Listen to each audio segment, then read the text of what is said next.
மா லீவ் விட்டு 1 மாசம் ஆயிடுச்சுமா ஸ்கூலு. எல்லாருமே ஊருக்கு போயிட்டாங்கம்மா. ஆமா, நம்ம மட்டும் இங்கே இருக்கிறோம். வெயில் வேற அடிக்குது, ஏசி போடுனா கூட நீங்க விட மாட்டீங்க. என்னதான் பண்றது? எப்பதான் நம்ம ஊருக்கு போறோம்? ஊருக்கு தானே, ஊருக்கு தானே. அட ஏன் கேக்குற? விஷயமே தெரியாது.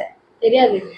எங்க பெரியம்மா பெரியப்பா, சித்தி சித்தப்பா, எங்க அத்தை மாமா, எங்க தாய் மாமன், தாய் மாமனோட மகன், அக்கா கூட பிறந்த பிறப்புகள், உங்க பெரியப்பா பெரியம்மா, பாட்டி, சின்ன பாட்டி தாத்தா, இன்னொரு தாத்தா,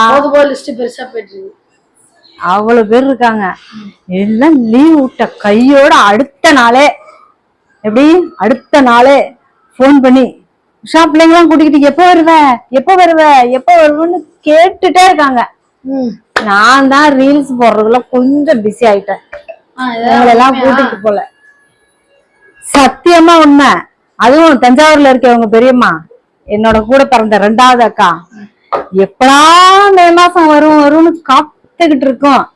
என்ன நீ ஊருக்கு பிள்ளைகளை கூட்டிக்கிட்டு தங்கச்சி வந்தாதான் நான் சோறே எனக்கு வாயில உள்ள இறங்கும்னு சொல்லிடுச்சு. பாத்துக்கோங்க பெரியம்மா.